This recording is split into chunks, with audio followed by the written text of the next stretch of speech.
बोलिए विश्व वंदनीय देवादिदेव 1008 श्री चंदा प्रभु भगवान की जय जय जय। बोले परम पूज्य श्रवण संस्कृति उन्नायक आचार्य भगवंत गुरुवर्षि विद्यासागर जी महाराज की जय जय जय।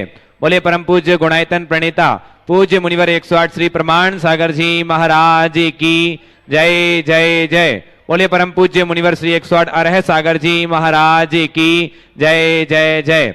बंधुओं, शाश्वत तीर्थराज सम्मेद शिखर की इस पावन तलहटी पर स्थित गुणायतन परिसर से मैं आप सभी का स्वागत करता हूं और आज का विशेष शंका समाधान का सत्र प्रारंभ हो उसके पूर्व जो लोग गुणायतन से संबद्ध हुए आज उनके मैं सीधे सीधे नामों की उद्घोषणा कर रहा हूं और आपकी करतल ध्वनि से उनका अभिनंदन होना चाहिए। सर्वप्रथम निर्माण निधि सदस्य के रूप में इंदौर से श्री दिनेश थोरा, श्रीमती राजेश थोरा जी, गाजियाबाद से श्रीमती शशि प्रभा जैन, जयपुर से श्रीमती किरण देवी बड़जात्या, टीकमगढ़ से स्वर्गीय श्री देवेंद्र कुमार जी की स्मृति में श्रीमती शांति देवी, डॉक्टर कैलाश जी इंजीनियर जिनेन्द्र जी, डॉक्टर सिद्धांत जी इंजीनियर अनिक जैन जी टीकमगढ़ से ही अनिल कुमार श्री बड़कुल, श्रीमती मनीषा, सुचिता, मुस्कान, अनिरुद्ध बड़कुल और सांगली से संयम जिनेन्द्र जैन पल्लखे।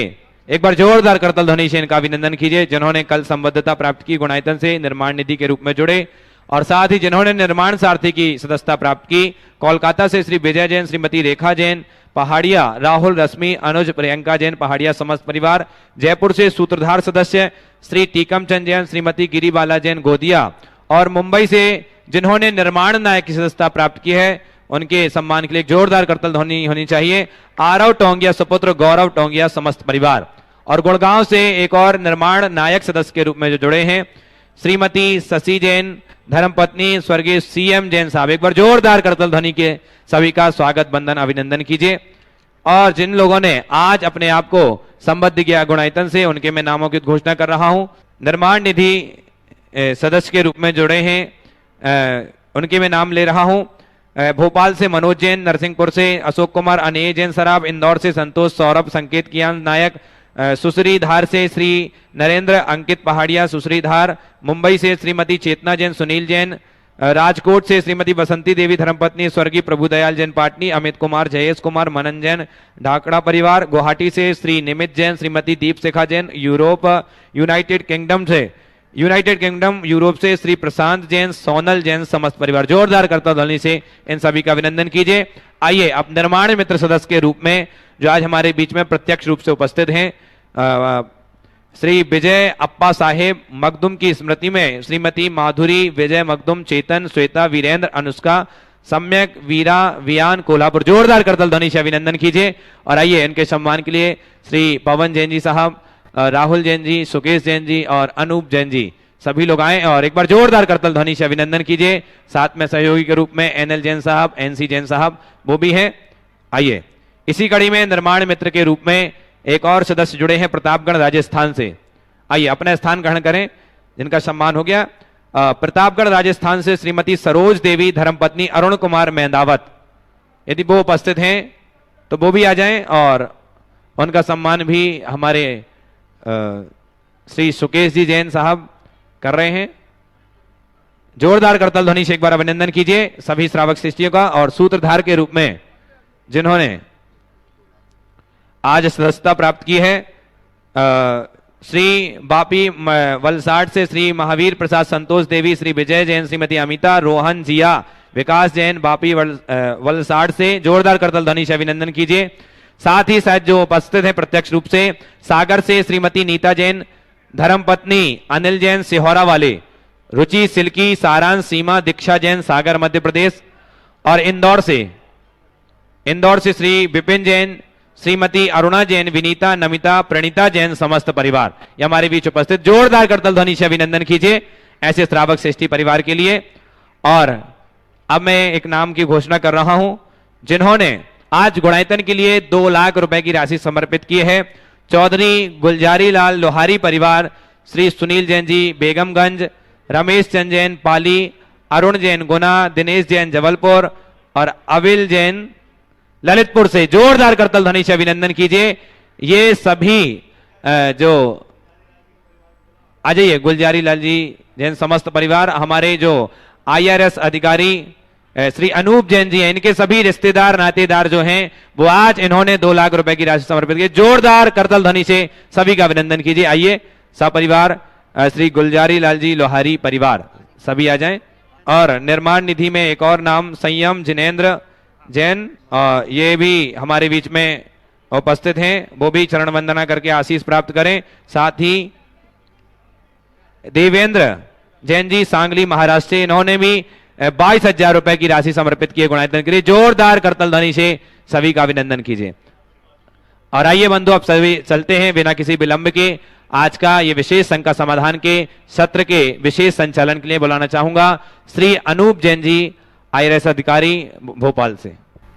परम पूज्य मुनि श्री 108 प्रमाण सागर मुनि महाराज जी की जय। परम पूज्य मुनि 108 श्री अरय सागर महाराज की जय। आज का विशेष शंका समाधान कार्यक्रम जो अहिंसा समूह के सदस्यों के लिए आरक्षित किया गया है, इस क्रम में मैं बता दूं कि आज जो सदस्यों के नाम आ पाएंगे वो आज प्रश्न कर लें। जो बचे हुए सदस्य कल भी अपना प्रश्न रख सकते हैं क्योंकि समय की सीमा है। इसका सीधा प्रसारण 159 देशों में होता है। उसके साथ ही जिनवाणी और पारस चैनल के साथ ही प्रमाणिक ऐप और YouTube चैनल पर इसका सीधा प्रसारण होता है। तो मैं सबसे पहले बता दूं, कल हम लोगों ने परिवार के साथ नीचे से प्रश्न किए थे। इसमें आज व्यवस्था ये रखी गई है कि जो लोगों के नाम लिए जाएंगे वो एक साथ 2-3 परिवार ऊपर आ जाएं, यहाँ खड़े रहें, अपना प्रश्न करें और उसके बाद नीचे चले जाएं। तो प्रश्न आप करने के लिए परिवार के साथ यहाँ पर आ जाएं, आपका प्रश्न रहेगा। इसी क्रम में मैं शुरुआत करता हूँ श्रीमान सुकेश जैन साहब से, जो अपना प्रश्न रखें। नमस्ते महाराज। महाराज श्री, मेरा प्रश्न ये है कि आपसे एक ऐसा गुरु मंत्र हम लोग चाहते हैं कि सुबह सोकर उठने के बाद सबसे पहला काम और रात को सोने से पहले जब आंखें बंद होती हैं तो उस समय की कोई ऐसी ध्यान की प्रक्रिया, कोई मंत्र आप दें और जिसको हम दिन के समय भी यूज कर सकें जब दिमाग में बहुत सारी टेंशन, बहुत सारे विचार चल रहे होते हैं, कोई इंपॉर्टेंट निर्णय लेना होता है, तो किस तरह से उस ट्रैफिक को कंट्रोल करके, दिमाग को शांत करके हम एक सही निर्णय ले सकें। तो इसमें आपका मार्गदर्शन चाहिए। बहुत अच्छा सवाल आपने किया है और मैं आप सबसे कहूंगा, जैसे आंख खोलें सबसे पहले अपने मन में अपार प्रसन्नता भरे। प्रसन्नता किस बात की? नया दिन देखने को मिला इस बात की खुशी होनी चाहिए। आज हमें कोई थोड़ी सी उपलब्धि होती है, मन में प्रसन्नता आती है। जिसने हमें जीवन मिला उससे प्रसन्नता का क्षण क्या होगा? तो पहली बात जब आंख खुले मैं करता हूं, जब मैं उठता हूं ना, उस समय मेरे मन में अपार प्रसन्नता होती है। मैं अपने आप को इस धरती के भाग्यशाली लोगों में एक गिनता हूं कि आज मैं भाग्यशाली हूं कि मुझे नया दिन देखने का अवसर मिला। उठने के बाद फिर परमात्मा, गुरु और माता पिता को प्रणाम करो, उनके प्रति कृतज्ञता और आभार भरा नमन अर्पित करें और साथ ही मन संकल्प लें, आज मुझे सहज रहना है, शांत रहना है, प्रसन्न रहना है। सिचुएशन चाहे जैसी हो, अपने इमोशन को ठीक रखना है। ये एक प्रार्थना अपने मन में और ऐसा संकल्प अपने मन में लेकर अगर हम दिन की शुरुआत करते हैं तो पूरे दिन खुश रहेंगे। अब रहा सोने के समय का, तो जब हम सोने को हों, सुबह से सोने तक के पूर्व तक के विचारों को रिकॉल करें।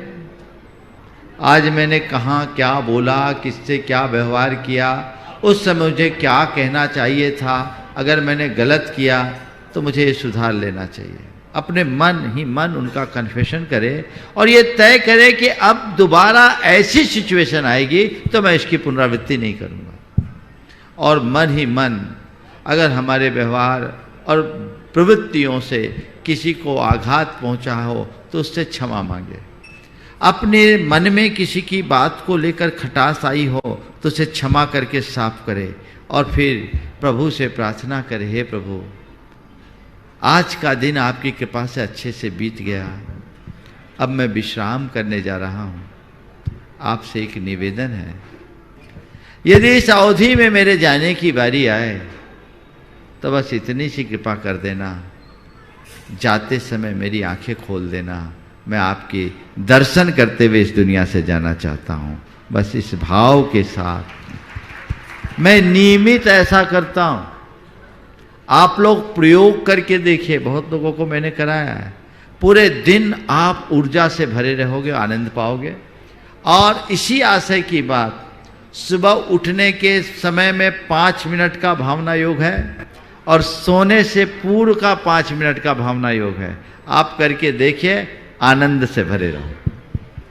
इसी क्रम में अब मैं आमंत्रित करूंगा श्री राहुल जैन सर को, उनका परिवार आए और अपना प्रश्न रखे। और अगले प्रश्न के लिए तैयार रहे श्री महेंद्र पारेख साहब अपने परिवार के साथ, वो मंच पर आ जाए। और उसके बाद अगले क्रम में अनुराग जैन, सुमत जैन फैमिली तैयार रहे, वो मंच पर आ जाए। सभी से अनुरोध है, प्रश्न संक्षेप में करें, उत्तर गुरुजी से विस्तृत रूप में सुने और एक ही प्रश्न करें, हमारे पास समय की सीमा है। ओ नमोस्तु महाराज श्री, नमोस्तु। पूरे परिवार की ओर से, सभी जबलपुर में स्थित क्षुल्लक महाराज जी लोगों की ओर से नमोस्तु महाराज श्री। दोनों महाराज श्री को नमोस्तु। महाराज श्री, आज के जो सम्मेलन का द्वितीय सत्र था उसमें बहुत अच्छी चर्चाएं हुई और एक बहुत अच्छा सुझाव ये निकल कर आया कि हम सब यहाँ पर उपस्थित हुए हैं और तीर्थराज सम्मेद शिखर जी सबसे बड़ा तीर्थ है, तो ऐसा क्या हम सब अधिकारी मिलकर यहाँ के लिए करें। कुछ अधिकारियों ने पीड़ा भी बताई कि सबसे बड़ा तीर्थ है, लेकिन हम जब यहाँ बाहर निकले तो रास्तों के हमें समस्याएं दिखी। बहुत सारी ऐसी चीज़ें हैं जो कि प्रशासनिक स्तर पे सॉल्व हो सकती हैं। आपके मन में महाराज श्री क्या परिकल्पना है तीर्थराज के बारे में और पूरे सम्मेद शिखर के बारे में, जिसमें कि हम सब अधिकारी लोग अपना अपना योगदान दे सकें। नमोस्तु महाराज श्री। देखिए, बड़ी प्रसन्नता का विषय है कि इतने सारे अधिकारी वर्ग के लोग आज एक साथ इस तीर्थराज में एकत्रित हुए और मैं देख रहा हूँ कि इसमें समस्त जैन समाज का प्रतिनिधित्व है। मैं उस घड़ी को बहुत पावन घड़ी मानूंगा जब तीर्थराज में के निमित्त को लेकर सारी जैन समाज का एक स्वर हो जाएगा, सारा मतभेद खत्म हो जाएगा, सारे मुकदमे खत्म हो जाएंगे, सारे झगड़े खत्म हो जाएंगे। तो पहली पहल तो हम सबको ये करनी चाहिए कि इस तीर्थ के विकास में हमारी शक्ति लगे, अधिकारों की लड़ाई में नहीं। इसके लिए सबको अपने अपने स्तर पर प्रयास करना चाहिए। इस पूरे के पूरे प्रशासनिक क्षेत्र से जुड़े लोगों के आने के बीच में ये कहूँगा कि हमें इस तीर्थ के विकास के लिए एक अलग ब्लूप्रिंट तैयार करना चाहिए। एक ऐसी कार्य योजना बनानी चाहिए जिससे यहाँ आने वाले लोगों को इस बात का एहसास हो सके कि हम तीर्थ नहीं, तीर्थ राज के दर्शन के लिए आए। अभी भी बहुत पिछड़ा है, हालांकि पिछले 15 सालों में बहुत परिवर्तन हुआ है। यहाँ सब लोगों ने मिलकर गुणायतन सेवायतन ने विशेष प्रयास किया इस क्षेत्र के सर्वतोमुखी विकास के लिए। जब मैं यहाँ आया था तो बजबजाती गंदगी पर पैर रख करके वंदना के लिए जाना पड़ता था। कोई इंफ्रास्ट्रक्चर नहीं था। थोड़े से प्रयासों से आगे बढ़ा है, लेकिन यहाँ अभी बहुत कुछ संभावनाएं हैं। हमारा एक ही तीर्थ है, अब वो तीर्थ नहीं तीर्थ राज है। तो इस तीर्थ को तीर्थ राज जैसा गौरव हम सब प्रदान करें तो मैं समझता हूँ आप सबका यहाँ आना सफल हो जाएगा। सभी अधिकारी इस विषय में अपने अपने स्तर पर सोचे। बाकी ज़्यादा बातें मैं यहाँ भी कहना नहीं चाहता। बहुत सारी बातें हैं जो मेरे मन में हैं, जो अलग से मैं परामर्श के दौरान लोगों को बता देता हूँ, बता दूंगा। लेकिन अभी हमें एक ही प्राथमिकता रखनी है कि इस क्षेत्र का और क्षेत्रवासियों का सर्वतोमुखी विकास हो, ताकि यहाँ आने वाले को एक अच्छा एहसास हो। इसके साथ मैं आमंत्रित करूंगा श्री महेंद्र जैन साहब को, वो अपना प्रश्न रखें और अनुराग जैन, सुमत जैन फैमिली मंच पर आ जाएं यथाशीघ्र। नमोस्तु भगवान। वैसे तो आज सुबह भावना योग में आपने बहुत सारी शंकाओं का एक साथ समाधान किया, लेकिन जब भी आपका ये शंका समाधान कार्यक्रम देखता हूँ तो जीवन व्यवहार के संबंध में आपके ऐसे सटीक और व्यवहारिक लोगों को उपदेश प्रवचन होते हैं। तो एक प्रश्न मैं ये करना चाहता हूँ कि अनुकूल व्यवहार जब होता है तो हर आदमी खुश होता है, अनुकूल कार्य होता है तो मन में प्रसन्नता आती है। लेकिन जैसे ही कोई प्रतिकूल व्यवहार या कार्य हुआ तो स्थिति अनुसार मनुष्य रिएक्ट करता है और सजग होते हुए भी कई बार समभाव नहीं रह पाता। तो भगवान समभाव हर समय कैसे बना रहे?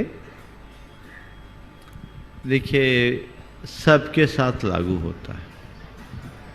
समभाव में बना रहना बड़ा दुर्लभ है, क्योंकि हमारे अंदर के संस्कार कुछ ऐसे हैं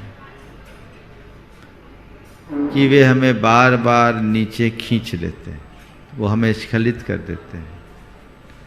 तो अपने संस्कारों को हम ज्यों ज्यों जीतेंगे हमारी स्थिरता त्यों तो बढ़ती है, और उसके लिए अभ्यास चाहिए। इसलिए बार बार भावना भाई बार बार अभ्यास करें, और उसके लिए एक बहुत छोटा सा प्रयास है। जब भी लगे कि मैं संभाव से स्खलित हुआ हूं, एहसास होते ही अपनी निंदा करें, आलोचना करें, बोलचाल की भाषा में मिच्छामि दुक्कडम, मुझसे गलती हो गई, मुझे ऐसा नहीं करना चाहिए, अब मैं इसकी पुनरावृत्ति नहीं करूंगा, आगे ध्यान रखना है। ये कमांड अपने मन में देंगे तो हमारे मन का जो भटकाव है वो रुके। अब नमस्ते भगवान। अनुराग जैन सुमत जैन परिवार अपना एक प्रश्न रखें और इसके साथ तैयार रहें।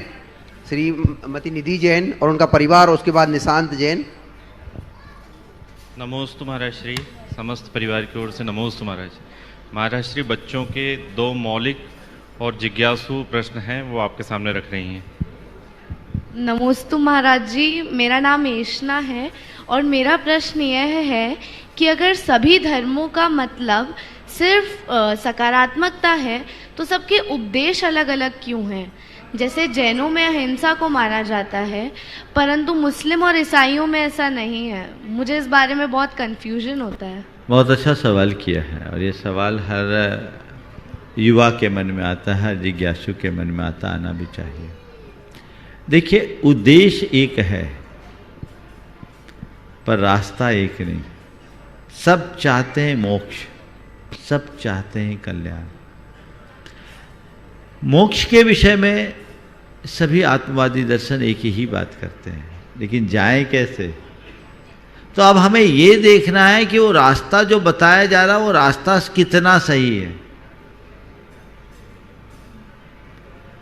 वो हमें देखना है। और जब हम उसका सूक्ष्म रीति से विश्लेषण करते हैं तो पाते हैं कि नहीं, कौन सा रास्ता हमारे लिए सही है, हमें वो चूज करना है। समझ गए? तो हमारा जैन धर्म एक ही बात करता है, नाम कुछ भी कहो, अहिंसा और वीतरागता ये हमारा मूल धर्म है। हम दुखों से मुक्ति चाहते हैं, दुखों का कारण हिंसा है और हमारे अंदर के विकार है। जो इसको जीतेगा वही सुखी होगा, मोक्ष उसी को मिलेगा। समझ गए? तो हमें यह देखना है कि कौन से रास्ते से। अब बीमारी है मलेरिया की, और सब कहते हैं मेरे पास इस मलेरिया का इलाज है। तो हमें ये देखना है कि ये कह तो रहे मलेरिया का इलाज है, पर उनकी दवाई ठीक है कि नहीं, ये कौन जांचेगा? समझ गए?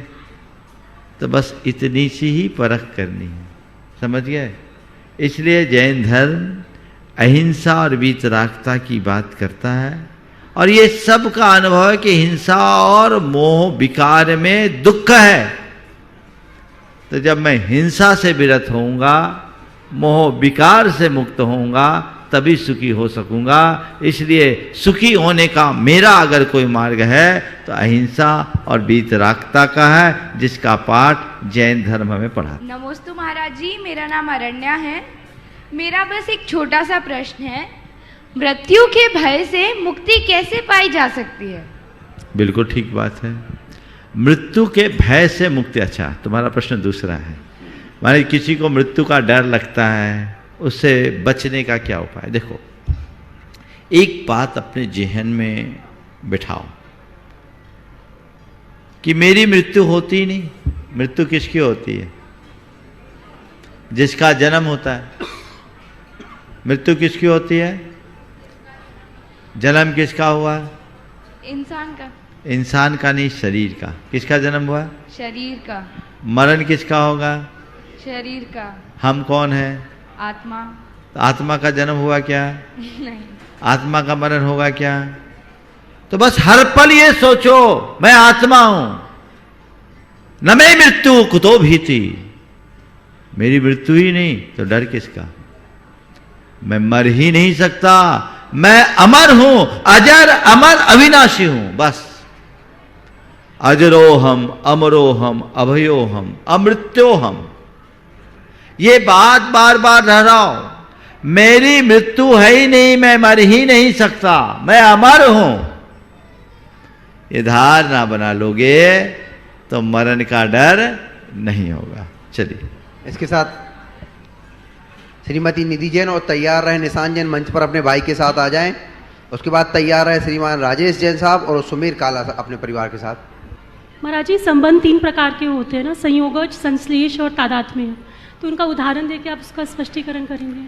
आपके सवाल से मुझे लग रहा है कि आप स्वाध्याय करती हैं। बहुत अच्छा प्रश्न है। संयोगज, संश्लेष और तादात्म्य। देखिए, संयोगज संबंध, संश्लेष संबंध और तादात्म्य संबंध 3 अलग अलग प्रकार के संबंध है। संबंध यानी 2 वस्तुओं का, 2 द्रव्यों का मिलना। संयोगज संबंध को हम ऐसा ले सकते हैं कि जैसे आपकी साड़ी है ना, साड़ी में जो रंग किया गया है, ये क्या है? गुलाबी। जो रंग है उसके धागे और रंग का जो संबंध है, ये संयोग है, मिश्रण। समझ गए? 2 वस्तु जब एक क्षेत्रावगाही हो जाए, जैसे शरीर और आत्मा का संबंध है, ये संश्लेष संबंध, ठीक है। और तादात्म्य, जो एक दूसरे से अभिन्न हो जाए, जैसे अग्नि और उसकी उष्णता का, आत्मा और उसके ज्ञान का, ये तादात्म्य संबंध। बहुत अच्छा। निशांत जैन जो मेरठ से है और अभी राजस्थान में है, अपना प्रश्न रखें। नमोस्तु महाराज जी। मेरा प्रश्न, दरअसल मुझे एक मार्गदर्शन चाहिए महाराज जी, कि हम लोग सब जानते हैं कि जो जैन शास्त्रों की भाषा है वो प्राकृत है और नमोकार मंत्र भी प्राकृत भाषा में लिखा गया है। तो प्राकृत भाषा का जो कंट्रीब्यूशन है, या जो उसका उतना रिकॉग्निशन नहीं दिखता देश में, दुनिया में, उसकी बात कम होती है, उसके डिपार्टमेंट भी कम है, उसके रिसर्च इंस्टीट्यूट भी कम है। इसी तरह से जैनोलॉजी का भी देखते हैं हम कि बुद्धिस्ट स्टडीज़ की भी बात होती है, वेदांत की भी बात होती है, पर जैनोलॉजी की बात बहुत कम होती है। तो यही मार्गदर्शन आपका, क्योंकि सब लोग बैठे हैं, कि इसके लिए क्या हम लोग को कुछ मार्गदर्शन दे, कैसे इसको आगे बढ़ाएं। बहुत ही प्रासंगिक बात आपने उठाई है और बहुत उपयोगी बात है। इस दिशा में समाज में जागरूकता होनी चाहिए। मैं देख रहा हूँ समाज में बड़ी उदासीनता है। कई कई जगह जहाँ जैनोलॉजी के चेयर हैं वहाँ स्टूडेंट नहीं, प्राकृत की जहाँ जहाँ पढ़ाई की जाती है वहाँ पर भी पढ़ने वाले विद्यार्थी नहीं हैं। तो सबसे पहला तो मैं आप सबको सुझाव ये दूंगा कि ये इस तरह की प्राकृत के लिए, अपभ्रंश के लिए और जैनोलॉजी के लिए पढ़ने के लिए लोगों को प्रयास करना चाहिए। मैं सभी से कहता हूँ जो घर पे रह रहे हैं, आजकल पढ़ने की रुचि लोगों की अत्यधिक है, तो जो भी पढ़ना लिखना चाह रहे हैं वे इस दिशा में प्रयास करें। और ख़ासकर महिलाओं को मैं कहूँगा, उनकी पढ़ने की बड़ी रुचि होती है, ऑनलाइन कोर्सेस भी इसकी है, इसमें पढ़ाई की रुचि रहे। और पढ़ाई करने के साथ साथ जैनोलॉजी पर, प्राकृत पर अध्ययन करने के बाद कुछ रिसर्च करना शुरू करें। जब तक लोग अपने स्तर से इसमें उत्साहित नहीं होंगे तब तक इस जो मूल तत्व है, जो हमारी भाषा है, जो हमारी सांस्कृतिक पहचान है, प्राकृत तो हमारी जीवन धारा, हमारा मूल मंत्र नमोकार प्राकृत में है, वो हम सुरक्षित नहीं रख पाएंगे। तो उसे सुरक्षित रखने के लिए हमें इस दिशा में निरंतर प्रयत्नशील रहना चाहिए। नमोस्तु गुरुदेव, नमोस्तु गुरुदेव, नमोस्तु गुरुदेव। महाराज जी, वर्तमान में 21वीं सदी चल रही है और 21वीं सदी में वही समाज, वही जाति, वही धर्म के धर्मावलंबी उन्नति करेंगे जो अपने समाज के, अपनी जाति के अंतिम व्यक्ति को आधुनिक ज्ञान से जोड़ेंगे। जो अंतिम पंक्ति में खड़ा व्यक्ति है उसको आधुनिक ज्ञान से जोड़ेंगे, चाहे वो मेडिकल का ज्ञान हो, तकनीकी ज्ञान हो, फाइनेंस हो, विधि हो, मैनेजमेंट हो, कोई भी। अब महाराज जी हम देखते हैं, हालांकि बहुत सी सुविधाएं बढ़ी हैं, लेकिन आज भी हम देखेंगे कि जैन समाज में इतनी विपन्नता है कई जगह, चाहे वो कस्बे हों, ज़िले हों, और इवन भोपाल जैसी जगह पे, चाहे महाराष्ट्र हो, कर्नाटक हो, राजस्थान हो, मध्य प्रदेश, कई ऐसे विपन्न परिवार के छात्र हैं जो योग्य होते हुए भी अपनी शिक्षा, आधुनिक शिक्षा जो पढ़ना चाहते हैं और इस हेतु डिजर्व करते हैं, किंतु कर नहीं पा रहे हैं। तो महाराज जी, मेरा अनुरोध है इस संबंध में समाज को मार्गदर्शन दें और इस संबंध में क्या संकल्पना हमें करना चाहिए, इस संबंध में विनम्र निवेदन। बहुत ही महत्वपूर्ण बात आपने उपस्थित की।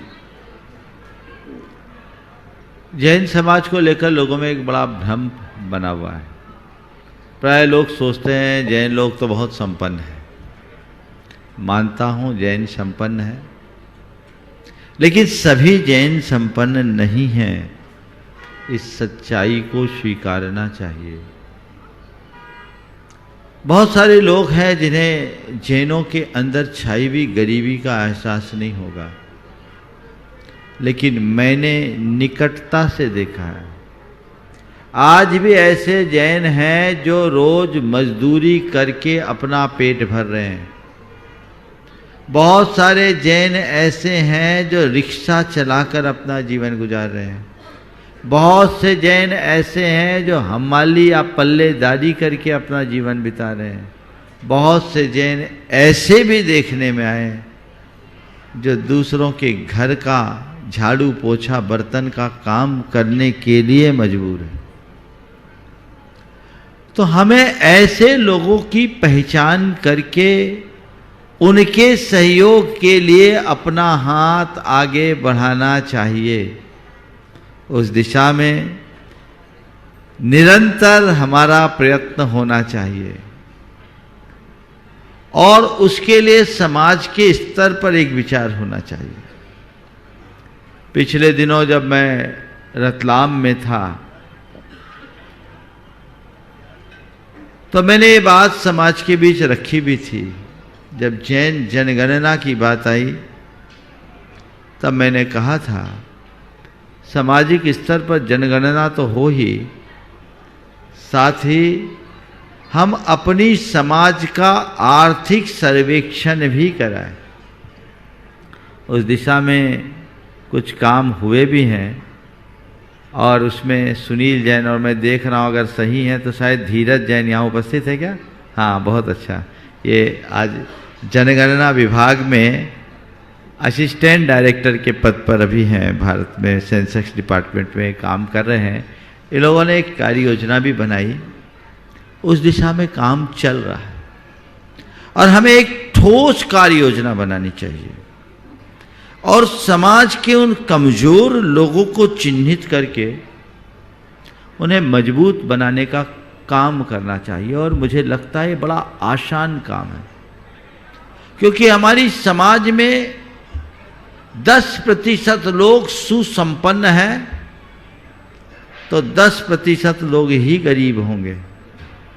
हमें कुछ नहीं करना है, ऐसे लोगों को पहचानना है और हर संपन्न आदमी के हाथ में एक गरीब आदमी का हाथ पकड़ा देना है और उसको जिम्मे सौंप देना है। हमारी पूरी समाज संपन्न। नमोस्तु गुरुदेव, नमोस्तु गुरुदेव। इस दिशा में प्रयास जारी है, कार्य योजना भी बन रही है और मैं अधिकारीगणों से कहूँगा कि ये कार्य अगर हाथ में आप लोग ले, इसकी एक कार्य योजना बना करके मेरे पास लाएं तो इस कार्य को बहुत अच्छे से संपन्न किया जा सकता है। मुझे पूरा विश्वास है कि इस योजना का पूरी समाज दिल खोल करके स्वागत करेगी। ये काम करना चाहिए। आप सबके लिए एक बात मैं बताऊं जो बड़ी लज्जा की बात है, जो मुझे धीरज भाई ने सेंसस की रिपोर्ट दी थी। थोड़ा आगे आ जाओ, एक बार इनको एक बार सब पहचान ले। बहुत ऊर्जावान, उत्साही अधिकारी हैं और समाज के लिए समर्पित एक धार्मिक प्रवृत्ति के व्यक्ति हैं। एक बार जोरदार करतल ध्वनि से इनका भी स्वागत आप सब कर दीजिए। इन्होंने जो मुझे वो डायरेक्टरी दी, उसमें देखकर मुझे हार्दिक पीड़ा हुई कि 200 कितने बेगर कितने 252 भिखारी हैं सेंसस के रिकॉर्ड में जैनियों में। आप कहां अंधकार में हो?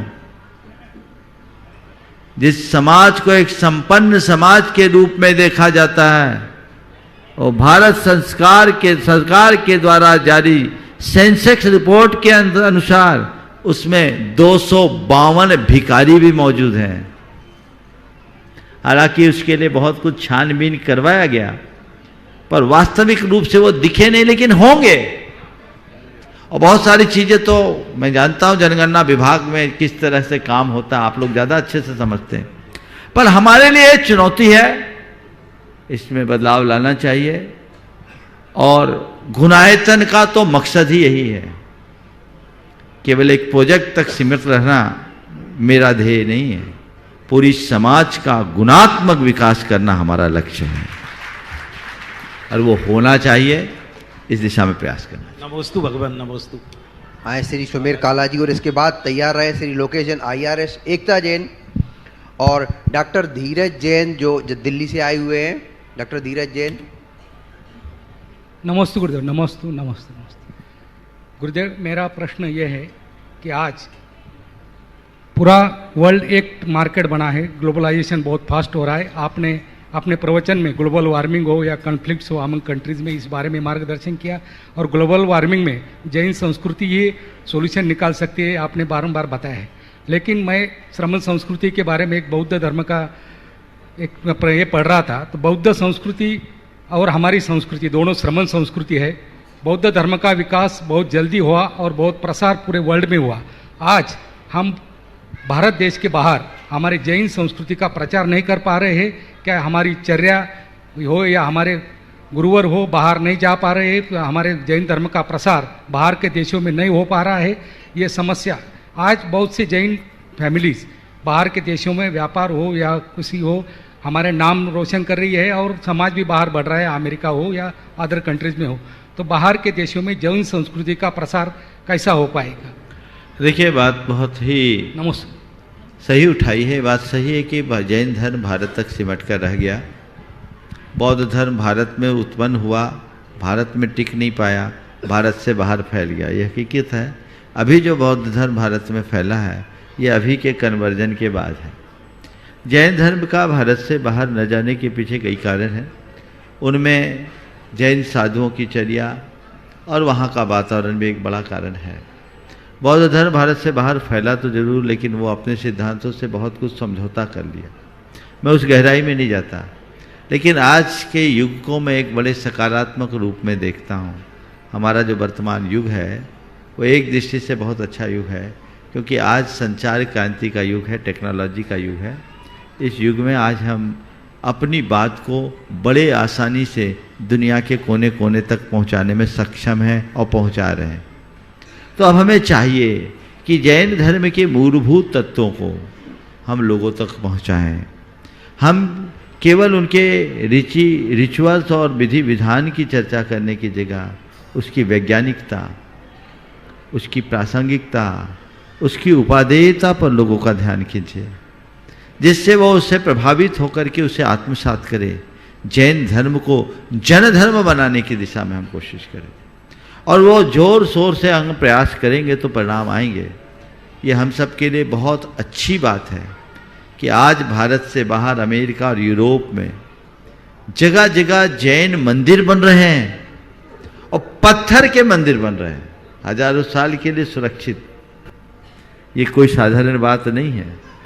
तो मैं तो मानता हूँ जैन साधु भले न जा पाए, आज जैन साधुओं की वाणी जगह जगह तक जा रही है और लोग उससे प्रभावित भी हो रहे हैं। हमें चाहिए जैन धर्म की प्रभावना ठीक रीति से करें। और आज की भाषा में कहूँ तो ज़्यादातर जैनी मार्केटिंग से जुड़े हुए हैं, ज़्यादातर जैनी मार्केटिंग से जुड़े हुए हैं, पर वो जैन धर्म की ठीक मार्केटिंग नहीं कर पा रहे। अगर वो मार्केटिंग शब्द आप लोगों को ज़्यादा लग रहा है, हालांकि वो प्रभावना है, हमें प्रभावना की दिशा में प्रयास जरूर करना चाहिए। श्री लोकेश जैन जो सवाई माधोपुर से है और अभी भोपाल में है, अपना प्रश्न रखें और इसके बाद तैयार रहे एकता जैन और अमित समदड़िया, डॉक्टर धीरज जैन। नमोस्तु महाराज जी। ऐसा कहा जाता है कि पिछले जन्म के फल का जो कर्म हमने किए हैं उनका फल इस जन्म में हमें भोगना पड़ता है, चाहे दुख हो चाहे सुख हो, वो पुराने कर्मों के फल के रीजन से हमें भोगने पड़ते हैं। तो क्या इस जन्म में हम जो कर्म कर रहे हैं उसका फल हमें अगले जन्म में मिलेगा या उन कर्मों का फल हमें इसी जन्म में मिलेगा? और दूसरा इसी के साथ है कि कई बार ऐसी घटनाएं होती है जिसमें कई सारे लोग एक साथ में मृत्यु को प्राप्त हो जाते हैं, जैसे किसी बस का दुर्घटना हो जाना, कोई नाव का पलट जाना, जिसमें एक ही साथ में कई घर परिवार उजड़ जाते हैं।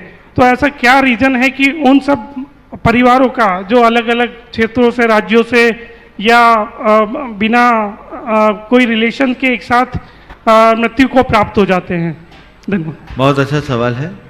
देखिए, कर्मों के फल के संदर्भ में तो मैं पहले ये कहूँगा कि जो हम कर्म करते हैं उसका फल हमें तत्काल भी मिलता है और कुछ काल बाद भी मिलता है। कुछ कर्मों का फल तत्काल मिलता है और कुछ कर्मों का फल लंबे समय तक मिलता रहता है। उदाहरण के लिए मैं आपसे कहता हूं, आपने किसी भूखे को भोजन कराया, अच्छा कर्म किया ना, आपको क्या मिला? खुशी मिली। कितनी देर बाद मिली? तुरंत मिली। ये किसका फल है? कर्म का, जो हमने खाना अच्छे कर्म का फल है। किसी व्यक्ति ने किसी के कोई चीज चुराई, कैसा कर्म किया? बुरा कर्म किया। उसके मन में खटका कब आया? तुरंत। भैया चुरा तो लिया, उसकी नजर न पड़ जाए, खटका आया ना। कितनी देर बाद खटका आया? तुरंत। मतलब समझ गए? अच्छे का फल भी तुरंत मिला और बुरे का फल भी तुरंत मिला ना। तो ये धारणा गलत है कि हमारे कर्मों का फल तुरंत नहीं मिलता। कर्मों का फल तुरंत मिलता है। अच्छे और बुरे कर्मों का तात्कालिक फल भी मिलता है और पारंपरिक फल भी मिलता है। पुण्य का तात्कालिक फल है सुख संतुष्टि और पुण्य का तात्कालिक फल है संतुष्टि और पारंपरिक फल है सुख समृद्धि। और पाप का तात्कालिक फल है संताप और पारंपरिक फल है दुख दारिद्र्य। तो ये चीजें चलेगी। तो हम जो भोग रहे हैं, वर्तमान का भी भोग रहे हैं, पुराना भी भोग रहे हैं। वर्तमान अगर प्रभावी हो जाए तो पुराने को डाइल्यूट कर देता है और पुराना अगर भारी है तो वर्तमान को कमजोर बना देता है। तो चीजें चलते रहती है एक साथ, समझ गए? लेकिन ये एक बहुत अच्छी व्यवस्था है कि कर्म का पूरा फल एक साथ नहीं मिलता, थोड़ा टाइम मिल जाता है। तो उसमें आत्मा को इतना अवसर मिल जाता है कि उस कर्म की जड़ उखाड़ दे, कर्म का रस निचोड़ दे। कर्म सिद्धांत की भाषा में हम कहें तो हम उस पूरे के पूरे कर्म के स्वरूप को ही बदल सकते हैं, उसे परिवर्तित कर सकते हैं, उसे बिना भोगे भी गला सकते हैं। तो ये सुविधा कब है? जब अंदर डिपॉजिट रहे। तो मैंने अतीत में कितना कर्म बांधा ये ज्यादा महत्वपूर्ण नहीं है, मैं वर्तमान में कैसा हूं ये महत्वपूर्ण है। अगर मैं वर्तमान में अच्छा कर रहा हूं तो मुझे दोहरा लाभ मिल रहा है। मैं अतीत के पाप को साफ भी कर रहा हूँ और उज्जवल भविष्य की नींव भी रख रहा हूँ। इसलिए हमेशा अच्छा करने का उत्साह रखना चाहिए। ये तो एक बात हुई। दूसरी बात जो आपने क्या कहा था, कई बार ऐसी दुर्घटनाएं, हाँ दुर्घटनाएं, ये दुर्घटनाओं को हम कर्म से जोड़ते हैं। ये बात पूरी तरह सही नहीं। जीवन में जो घटनाएं घटती है उनमें कर्मों का रोल होता है, इसमें कोई संशय नहीं, पर सारी घटनाओं को कर्म से मत जोड़िए। अभी महामारी के प्रकोप में बहुत लोग मारे गए, बहुतों का घर उजड़ा। लोग बोलते महाराज ये कौन सा कर्मोदय आ गया। ये कर्म नहीं है, ये संयोग है। समझ गए? सब कुछ कर्म से ही होता है, ये अवधारणा सही नहीं है। कर्म से होता है, संयोग से भी होता है, दैव से भी होता है, स्वभाव से भी होता है, कालवश भी होता है। समझ गए? तो इन घटनाओं को हम संयोग के रूप में भी देख सकते हैं। समझ गए? और यदि कर्म की दृष्टि से देखें तो हम इससे सामूहिक पाप का फल भी देख सकते हैं। कई जगह हम लोग सामूहिक रूप से पुण्य भी करते हैं और सामूहिक रूप से पाप भी करते हैं। अभी यहाँ हम सब एकत्रित हैं, एक अच्छा कर्म कर रहे हैं, सबको क्या बंध रहा है? पुण्य बंध रहा है। ये सामूहिक पुण्य है। अगर कोई बुरे कार्य में लग गए सब, तो एक साथ क्या बांधेंगे? सामूहिक पाप। अब ये हमारा आपका सामूहिक पुण्य और सामूहिक पाप वैसे संयोग बनाएगा।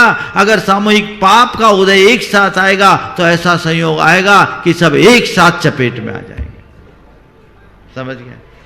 तो संयोग बहुत बड़ी ताकत रखता है। इसलिए जीवन में घटित हर घटना को कर्म का योग या संयोग मानकर स्वीकार लेने वाला कभी दुखी नहीं होता, क्योंकि ये संसार का स्वभाव। नमस्ते। एकता जैन जो अहमदाबाद से आई हैं, इसके बाद तैयार रहेंगे श्री दिलीप परमार जी और भूमिका परमार, और उसके बाद तैयार रहेंगे। नमस्ते गुरुवर। मेरा प्रश्न ये है कि आज इस 21वीं सदी में हम सभी के जीवन बहुत व्यस्त हो गए हैं और सभी अनेक प्रोफेशन या बिजनेस से जुड़े हुए हैं। तो लगभग जब शहरों में देखते हैं तो किसी भी धर्म का व्यक्ति क्यों ना हो, सबकी जीवन शैली एक जैसी लगने लगती है। इस संदर्भ में एक जैन श्रावक या श्राविका की जीवन शैली कैसी होनी चाहिए? देखिए, मेरी धारणा तो ऐसी है कि व्यस्तता हमारे लिए कहीं बाधक नहीं है। मैं तो ये मानता हूँ जो व्यक्ति जितना अधिक व्यस्त होता है वो उतना अधिक मस्त होता है। मैं बात को दोहरा रहा हूँ। जो व्यक्ति जितना अधिक व्यस्त होता है वो उतना अधिक मस्त होता है। हम व्यस्त रहें, और मैं तो हमेशा कहता हूँ व्यस्त रहो और मस्त रहो, अस्त व्यस्त मत रहो। व्यस्त रहोगे मस्त रहोगे, अस्त व्यस्त रहोगे त्रस्त रहोगे। आज लोगों की जो दिनचर्या है वो व्यस्तता से प्रभावित नहीं है, वे सब अस्त व्यस्त हैं। और अस्त व्यस्त इस अर्थ में है कि उनकी कोई प्रायोरिटी नहीं है। हमारी प्राथमिकताएं सुनिश्चित हो जाए तो हम कितने भी व्यस्त क्यों ना हो, हम अपनी जीवन शैली को व्यवस्थित कर सकते हैं। रहा सवाल धार्मिक क्रियाओं का, तो धार्मिक क्रियाएं सबकी अपने अपने कार्य क्षेत्र के अनुसार होती है। कोई जरूरी नहीं कि हर कोई एक जैसी प्रवृत्ति करे, लेकिन विचारों में धर्म होना चाहिए। मेरे संपर्क में एक बड़े उद्यमी वो मुझसे जुड़े। तो उन्होंने एक दिन बहुत दुखी मन से मुझसे कहा, महाराज जी बहुत दुख होता है, मैं इतना उलझ गया हूँ अपने कारोबार में कि अब समय ही नहीं निकाल पाता हूँ। चाहता हूँ आपका प्रवचन सुनूं, चाहता हूँ कि भगवान का अभिषेक पूजन भी करूँ, पर मेरे पास समय नहीं, मैं क्या करूँ। उन्होंने अपनी पीड़ा बताते हुए कहा कि महाराज जी मुझे शुगर है, डायबिटीज़ है, तो सुबह 1 घंटा मुझे मॉर्निंग वॉक और एक्सरसाइज के लिए देना ही पड़ता है। मेरे घर से ऑफिस जाने में 1 घंटे का टाइम निकल जाता है और मुझे 9:30 बजे तो ऑफिस जाना ही पड़ता है। मेरे पास टाइम ही नहीं और सब काम सुबह से होता है, मैं क्या करूं। मैंने कहा कुछ नहीं करो, आप बहुत अच्छे से काम कर सकते हो। बोले कैसे? बोले एक काम करो, जब आप मॉर्निंग वॉक करो तो मौन पूर्वक करो, और जितनी देर मॉर्निंग वॉक करो उतनी देर में आप नमोकार जप लो, आपकी सामायिक हो गई। जो आपको पाठ आती है पाठ कर लो, आपकी प्रार्थना हो गई। बोले महाराज कर सकते हैं? बोले क्यों नहीं कर सकते। और आप प्रवचन सुन नहीं पाते, 1 घंटा गाड़ी में लगती है, गाड़ी में लगती है। बोले जैसे गाड़ी में बैठो प्रवचन ऑन कर दो, पूरे रास्ते प्रवचन सुनो, जाते में सुनो, आते में सुनो, तो 1 घंटे का सानिध्य तो आपको मिल ही गया। बोले महाराज ऐसा कर सकते? बोले कर सकते। वो उस व्यक्ति में आमूल चूल परिवर्तन आ गया। वो लगभग 6 साल हो गए उनको ऐसा करते हुए, और आप सब सुनकर के आश्चर्य करोगे। अति व्यस्ततम रहने वाला व्यक्ति, हाई प्रोफाइल व्यक्ति, आज रात्रि में पानी भी अपनी प्रेरणा से छोड़ दिया, किसी ने कुछ कहा नहीं। मोटिवेशन अपने आप। तो व्यस्त तो हर कोई है, हमारी प्राथमिकता क्या है देखना ये। इसके बाद आए श्री दिलीप परमार जी, भूमिका परमार, और तैयार रहे श्री राजीव जैन, वर्षा जैन, उसके बाद तैयार रहे। गुरुदेव को नमस्तु। मेरी धर्मपत्नी का एक क्वेश्चन था, तो इसके लिए गुरुदेव जी। जरूर। नमस्तु महाराज जी। महाराज जी आपने समायक करने के अलग अलग तरीके बताए थे, और उसमें ये भी बताया था कि तत्व चिंतन से भी आप समायक को कर सकते हैं, और उसमें ये कहा था कि मैं कौन हूँ इसको जाने।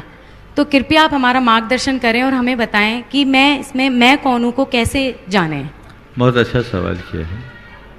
देखिए मैं कौन हूँ, मेरा इस पे पूरा प्रवचन है, आप उसे अगर सुनेंगे तो बहुत अच्छे से कर पाएंगे, क्योंकि अगर मैं इस पर विश्लेषण करने लगूँ तो बाकी लोग आपसे नाराज हो जाएंगे, है ना। फिर भी मैं अत्यंत संक्षेप में कहता हूँ, मैं कौन हूँ तो हमारी जो आत्मा का स्वरूप है उसका चिंतन करें। आज कुछ नहीं, कुल 4 सूत्र दे रहा हूँ, उन्हें चिंतन में लें। शुद्धोहम, सहजोहम, शांतोहम, सोहम। मैं शुद्ध आत्मा हूँ, देह रहित, विकार रहित, इंद्रिय रहित, ज्ञान में, आनंद में, चैतन्य स्वरूप शुद्ध आत्मा हूँ, चैतन्य आत्मा हूँ। मैं सहज आत्मा हूँ, मैं आत्मा हूँ, इन सब से रहित शाश्वत आत्मा हूँ। मुझ में रूप नहीं, रस नहीं, गंध नहीं, स्पर्श नहीं, ये जो है वह मैं हूँ। इसका बार बार स्मरण, बहुत सारे सूत्र बना सकते हैं। उन सूत्रों को शुद्धो हम, बुद्धो हम, निरंजनो हम, अशरीरो हम, देहातीतो हम, इंद्रियातीतो हम, विकार रहितो हम, मोह रहितो हम, मान मुक्तो हम, क्रोध रहितो हम, इनको आप लें, इन पदों को, और उसमें डीप में जाने का अभ्यास करें, चिंतन। इसके बाद श्री राजीव जैन और वर्षा जैन जो मुंबई से आए हुए हैं, और अगले क्रम में तैयार रहेंगे श्री MC जैन साहब अपने प्रश्न के लिए। नमोस्तु महाराज श्री। महाराज श्री, जैसे जैसे लोगों को हमारे जैन धर्म की जो दिनचर्या है उसके बारे में समझ में आ रहा है, उनको ऐसा लगने लगा है कि हमारी चर्या ज़्यादा साइंटिफिक और ज़्यादा हेल्थ कॉन्शियस है। इसके साथ ही महाराज श्री साइंस में 2-3 और भी साइड में साइंसेस चलती हैं, जैसे प्रेडिक्टिव साइंसेस हैं, एस्ट्रोलॉजी जैसी या न्यूमरोलॉजी जैसी, जो हमको ये बताती हैं कि हमारा जीवन एक लिखित रूप से है, उसको प्रेडिक्ट किया जा सकता है कि इस उम्र में हमारे साथ ये होगा, इस उम्र में हमारे साथ ये होगा। उसी तरह से न्यूमरोलॉजी बोलती है कि अगर यही चीज़ आपके साथ होनी है तो इसको और बेहतर कैसे बनाया जा सकता है, उसको कैसे उसके जो बुरे वाले फल हैं उनको कैसे कम किया जा सकता है। तो क्या जैन धर्म भी या उनके जो प्रिंसिपल्स हैं वो इन साइंसेस को रिकॉग्नाइज करता है, और इसको हमको कैसे देखना चाहिए? मुझसे एक बार सवाल किया गया कि महाराज आप ज्योतिष को मानते हैं? आप ज्योतिष को मानते हैं? मैंने कहा मेरा ज्योतिष पर विश्वास है पर ज्योतिषियों पर नहीं। मैं बात को दोहरा रहा हूं, ज्योतिष पर विश्वास है, ज्योतिषियों पर नहीं। बोले महाराज क्यों? बोले ज्योतिष एक विज्ञान है, जैन शास्त्रों में भी इसका विधान है, लेकिन आज ज्योतिष एक धंधा बन गया है और सब अवसर के अनुरूप विवेचना करने लगे, और ज्योतिष के नाम पर ढेर प्रकार के खटकर्म जुड़ गए, कर्मकांड, जिसमें लोग बेवकूफ बनाए जाते हैं। इसलिए इन बातों पर हमें बहुत ध्यान देना चाहिए। एक ज्योतिषी था, वो तोते के माध्यम से लोगों का भविष्य बताता था। पिंजड़े में तोता रखा, तोते को खोलता, वो एक कार्ड निकालता, उससे लोगों का भविष्य बताता। एक दिन 2 बज गए, कोई ग्राहक नहीं आया, तो उसने सोचा चलो मैं आज अपना भविष्य देख लूं। तोते को निकाला, तोते ने कार्ड निकाला, कार्ड देखा, उसमें लिखा था बेईमानी का धंधा बंद करो। तो ये जो आजकल चकल्लस चल पड़ा है, इनसे बचना चाहिए। ज्योतिष एक माध्यम है अध्यात्म में डूबने का। ज्योतिष के माध्यम से हम अपने फलित को जानकर यदि वर्तमान को सुधारते हैं तो वो हमारे जीवन व्यवहार में आमूल चूल परिवर्तन घटित कर सकता है, कारण बन सकता है। लेकिन उसके नाम पर जो 10 तरह के कर्म कांड चालू हो गए, बहुत गड़बड़ है, इनसे बचना चाहिए।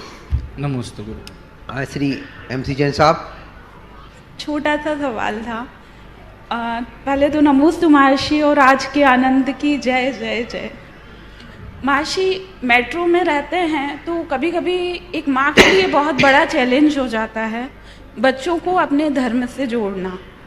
जब भी शुभ्रत छोटा था तो उसको भक्तांबर जी सिखाना है, संस्कृत में सिखाना है, तो उसको हम लोगों ने स्टार्ट किया यूट्यूब से इंग्लिश के लिरिक्स निकाल के उसको हम लोगों ने पूरा कंठस्थ कराया, संस्कृत वाला भक्तांबर जी, और आज वो बहुत अच्छे से पढ़ता है। लेकिन फिर भी कहीं जाके लगता है कि शायद कहीं ना कहीं निराश हो जाते हैं कि बच्चों को कैसे। देखिए, इस संदर्भ में मैं सभी से एक सलाह दूंगा, अगर आप चाहते हैं आप में और आपके बच्चों में धर्म का ज्ञान जुड़ा रहे और अच्छे से जुड़े, तो सभी प्रामाणिक पाठशाला से जुड़े। प्रामाणिक समूह जो पूरे विश्व में जुड़े हुए प्रोफेशनलों का एक टीम है, जिसके कल नीलम सैफाली, नितिन सैफाली अजमेरा थे US में, बहुत बड़ी टीम है, लगभग 150 लोग हैं। वो बहुत अच्छे से संचालित कर रहे हैं, उनकी ऑनलाइन क्लासेस चलती है और बहुत ही आधुनिक तरीके से जो बच्चे उसके क्रैश कोर्स करते हैं, अन्य कोर्स करते हैं, बहुत गहरा प्रभाव पड़ता है।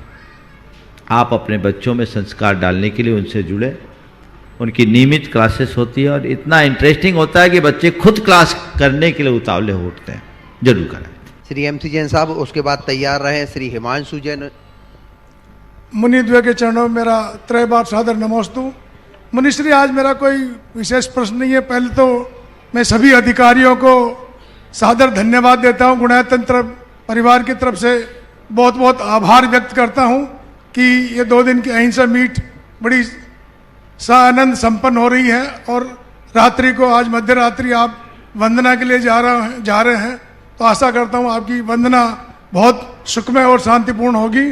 और एक विशेष भावना भाता हूँ कि जो सुबह भावना योग गुरु जी ने करवाया, तो मुझे आशा नहीं पूर्ण विश्वास है कि आप सब लोग अपने जीवन में उसको उतारेंगे किसी न किसी रूप में। थोड़े गुरुवर ने कहा कि 90 दिन अवश्य करें, उसके बाद 5 मिनट वाला करें।